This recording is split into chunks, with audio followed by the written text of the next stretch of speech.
మాజీ కేంద్ర మంత్రి దయానిధి మారన్పై సిబిఐ ఛార్జ్ షీట్ దాఖలు చేసిందన్న బ్రేకింగ్ న్యూస్ మనం చూస్తున్నాం. దీనికి సంబంధించిన అప్డేట్స్తో మా ప్రతినిధి శిరీష్ మనకు అందుబాటులో ఉన్నారు. శిరీష్, మారన్పై ఈ ఛార్జ్ షీట్లో ఎలాంటి అభియోగాలున్నాయి?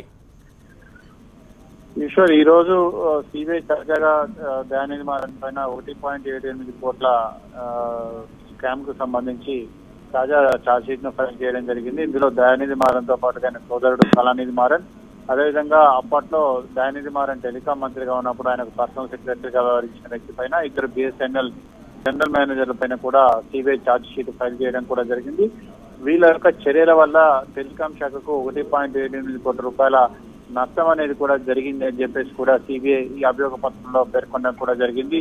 టెలికాం రంగాన్ని, ముఖ్యంగా టెలికాం లైన్లను తన యొక్క సొంత అవసరాల కోసం దయానిధి మారన్ వినియోగించుకున్నాడు. దీని ద్వారా పెద్ద ఎత్తున డాటా ట్రాన్స్ఫర్ తో పాటుగా voice calls, video transferring calls అనేది కూడా చేసుకోవడం జరిగిందని చెప్పేసి కూడా సిబిఐ అభియోగ పత్రంలో పేర్కొనడం కూడా జరిగింది. 2004 నుంచి 2006 మధ్యలో 364 టెలిఫోన్ లైన్లు కానీ, టెలిఫోన్ నెంబర్లను కానీ గోపాలపురంలో ఉన్న తన ఇంటికి దయానిధి మారన్ వినియోగించుకున్నాడనేది కూడా అంత ఆరోపణ. దాంతో పాటుగా 2006 నుంచి 2007 వరకు 353 లైన్లని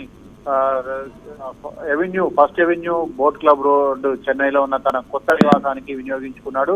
దాంతో పాటుగా 10 మొబైల్ కనెక్షన్స్, అంటే వివిఐపి నెంబర్స్, అదేవిధంగా మనం ఫోన్ చేసినప్పుడు టెలిఫోన్ నెంబర్ అనేది కూడా డిస్ప్లే కాకుండా ఉండేందుకు ప్రైవేట్ నెంబర్స్ లాగా వాటిని వాడుతుంటారు. అటువంటి నెంబర్స్ ను 10 నెంబర్లను ఆయన బిఎస్ఎన్ఎల్ నుంచి కూడా తీసుకున్నాడు. అందులో ఒకటి వ్యక్తిగతంగా వాడుకున్నాడు. 9 నెంబర్లను తన టీవీ సంస్థ అయిన సన్ నెట్వర్క్ కోసం ఉపయోగించాడనేది కూడా ఈయన పైన ప్రధాన ఆరోపణ. దాంతో పాటుగా ఈయన ఈ టెలిఫోన్ లైన్లను కానీ, లేకపోతే ఈ డాటా ట్రాన్స్ఫరింగ్ ఇదంతా కూడా తన సొంత టెలివిజన్ నెట్వర్క్ కోసం ఉపయోగించుకొని ప్రభుత్వానికి తీవ్ర నష్టం చేశాడనేది కూడా సిబిఐ ప్రధాన ఆరోపణ.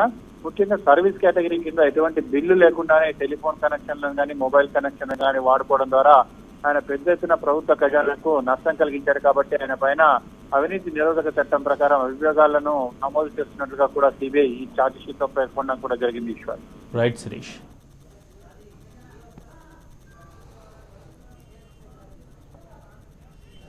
జమ్మూ కాశ్మీర్లోని అనంతనాగ్లో ఎన్కౌంటర్ జరిగింది. 3 ఉగ్రవాదులు